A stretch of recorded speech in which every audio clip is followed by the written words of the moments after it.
Welcome to Tales of Terror, the channel that brings you harrowing stories from the darkest corners of the human experience. Today, we delve into the depths of a forbidden chamber hidden within the cold stone walls of a prison. Locked in for what feels like an eternity, I've been plagued by a mysterious room number that bothers me day and night. Prison overcrowding only worsens the welfare of the prisoners, and my concerns fall on deaf ears. But an unexpected ally appears in Bill, a war veteran who oversees the prison's meager buffet. With 2 decades of experience, he holds the key to unlocking the secrets that consume my thoughts. With sustained conversation and a humble gesture of gratitude, the fragile door of truth opens, leading to an invitation I can't resist, Room 800. Before we start, do not forget to subscribe to the channel and activate the bell button to receive all new updates, and do not forget to interact through comments and likes, as this motivates us to publish more. Let's start the story. Having been locked away since I was transferred to this prison, I often glance at the vague room number. It disturbs me, a forbidden chamber of secrets hidden within these cold stone walls. Curiosity gnaws at me every waking moment, fueling an insatiable desire to uncover the reasons behind her impenetrable confinement. The prison suffers from overcrowding, which exacerbates the already poor state of well-being of the inmates. Frustrated by the prison officials' dismissive response to my concerns, I found solace in an unlikely ally, Bill, the seasoned veteran in charge of the meager buffet. With over 2 decades of experience within these derelict walls, he sure has some insight into the room that captivates my thoughts, which are now teetering on the brink of obsession. With continuous conversation, I sought to wring the truth from Bill's wary lips. He grumbled about the world's burdens, the weight of his financial struggles becoming increasingly apparent. Sensing his unspoken desire for a dole, I drew a fragile $50 bill from my pocket and pressed it into his rough hand. She assured him that it was only a gesture of gratitude, a modest price for a cup of tea, and that no other compensation was necessary. Bell's eyes gleamed, and he reciprocated with a proposal on one condition. "Come on, doctor," I urged the servant to his whims. A veil of secrecy fell over his features as he leaned inward, whispering his reply. "It is serious, doctor. It cannot be discussed within such stifling confines. Once you have done your duties, visit me at my humble abode. I shall reveal the truth." Room 800. As evening fell, I found myself standing in front of the miserable facade of Bell's house. By dialing his number, I made sure he was inside, eager to quench my insatiable thirst for answers. Bell's house had been in its heaviest years, had sewage problems, and countless cracks had marred its ancient walls. "Will be saddened by the hardships you have endured." Amidst the desolation, a lone treasure emerges, an Apple Pine laptop computer, whose gleaming presence contrasts with the decadence around it. The sheer extravagance of the device spoke volumes, igniting my curiosity within me. Entering into a conversation with Bill, I dug into the depths of his knowledge, hoping to discover the truth. His voice trembled with a mixture of fear and nostalgia as he began to weave a tale, painting vivid pictures in my mind's eye. "Listen, doctor, I have spent my life in this prison. I have been here long before the ward was dug underground. I have watched countless events unfold, but nothing quite compares to what happened in Room 800. It was a profound event, etched into my existence. Her memory refuses to fade, even after all this time. I remember every detail as if it happened only yesterday." Whispers of a sinister sorcerer spread like wildfire through the city, tales of dark rituals, sacrificial offerings, and macabre deeds that sent shivers down the spines of its inhabitants. The authorities, driven by an unwavering determination to bring an end to the sorcerer's reign of terror, finally succeeded in apprehending him and condemning him to a lifetime behind the cold, unforgiving bars of a prison. Fate, twisted and capricious as ever, led me to the very institution where this malevolent figure was to be confined. In the wake of his imprisonment, fear gripped the hearts of all but one soul, a man named Haru, infamous for his own criminal exploits and immune to the terrors that haunted others. Arya, ever the provocateur, sought to torment the sorcerer at every turn.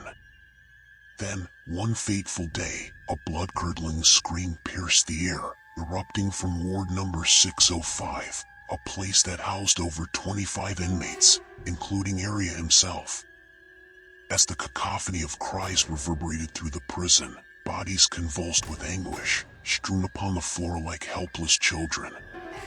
Yet amidst this scene of agony, Haru lay motionless, life extinguished, his body marred by a gaping wound that tore through his very core, spilling organs and viscera onto the grimy floor.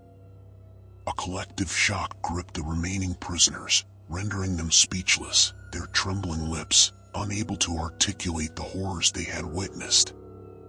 Some claimed they had glimpsed the face of the devil himself, the Dajjal, standing amidst them before darkness enveloped the ward.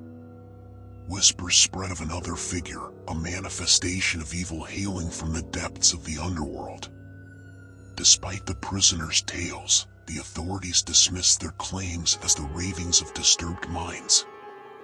The surviving inmates were hastily dispersed across different wards, while the sorcerer, deemed the Antichrist, was confined to the forbidding confines of room 800, the largest chamber within the prison, capable of containing 100 souls.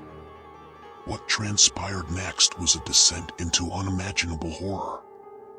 Each dawn unveiled yet another lifeless body, a haunting testament to the malevolence that lurked within the prison's walls. Even a high-ranking official stumbled upon a grotesque corpse within the confines of his office's restroom. Whispers and rumors swirled among the prison's inhabitants, attributing these grisly acts to the Antichrist himself. Driven to desperation, the authorities made the chilling decision to leave the Antichrist locked away in room 800, isolated from all human contact. As the months crawled by, the Antichrist never emerged from his prison, and none dared enter. Meals were delivered through a small hatch on the door, a daily reminder of the abomination lurking within. In a sudden twist of events, an unexpected prison inspection campaign shook the facility to its core. The time had come to unlock the sinister room, for within its confines, the piercing screams of tormented souls echoed through the air.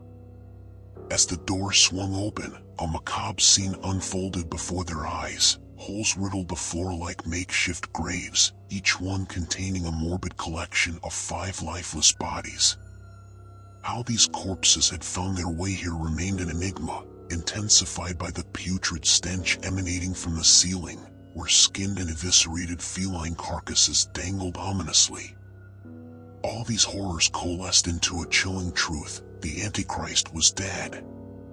Furthermore, signs on his cadaver indicated that he had been deceased for an extended period, leaving a haunting question in its wake: who or what had consumed the sustenance meant for the Antichrist? The room, engulfed in an aura of mystery and dread, was promptly sealed shut following exhaustive investigations. The disturbing incident was shrouded in secrecy, concealed from the prying eyes of the world, known only to those present during those grim hours. And I, too, found myself among the privileged few privy to this disquieting knowledge. Driven by a newfound curiosity stoked by Bill's cryptic words, I returned home with a singular purpose: to delve deeper into the forbidden recesses of that room. My path forward seemed clear, for the only entry point lay through a small window on the opposite side of the prison, wedged precariously between iron bars. At that moment, I realized the advantages of my slender frame, its slimness granting me a crucial advantage. Within the room, darkness cloaked every corner, shrouding the space in an eerie tomb-like ambience. A putrid miasma assaulted my senses, filling me with a primal terror. Activating the feeble glow of my phone's light, I surveyed the expanse, revealing an expanse pockmarked with countless gaping craters.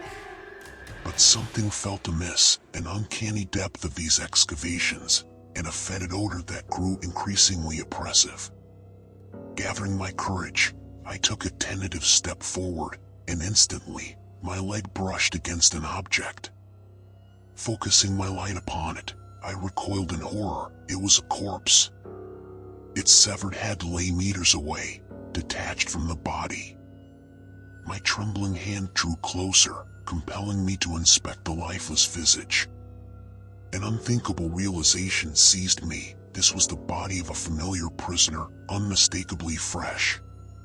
A bone-chilling sound reverberated through the air, closer than ever before. Edging closer, I beheld a figure standing before me, wielding a colossal blade, easily a meter in length, mercilessly rending yet another corpse on a blood-stained iron bed.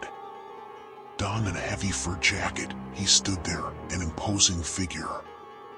With bated breath, I drew nearer, but in an instant, his gaze met mine. Bill.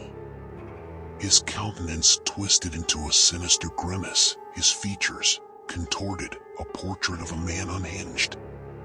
This was no ordinary encounter. Something was dreadfully amiss. In a deranged frenzy, he lifted a blood-soaked knife, manic laughter erupting from deep within. Rage burned in his eyes as he realized the revelation I had stumbled upon, his dark secret laid bare. Chaos ensued as they pursued me with reckless abandon.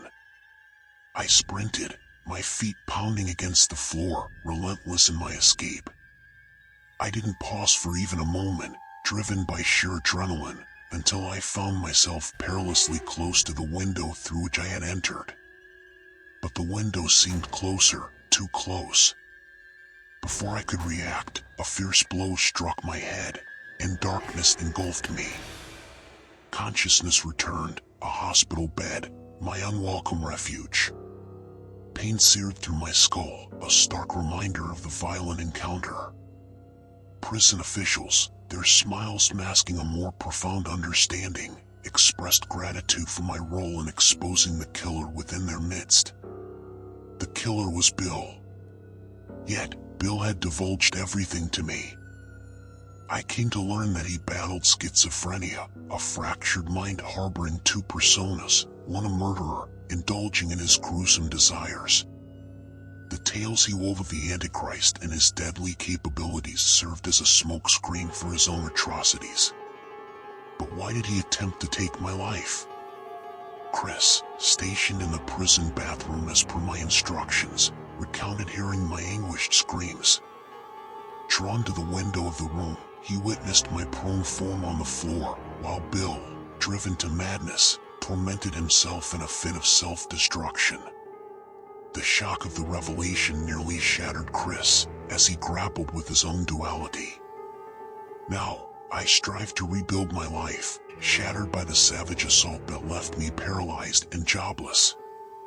My trauma has destroyed my faith in others and the world I perceive, yet I cling to the hope of finding solace and purpose once again. Today's story is over. Our stories are not over yet. See you tomorrow in a new day of horror. Goodbye.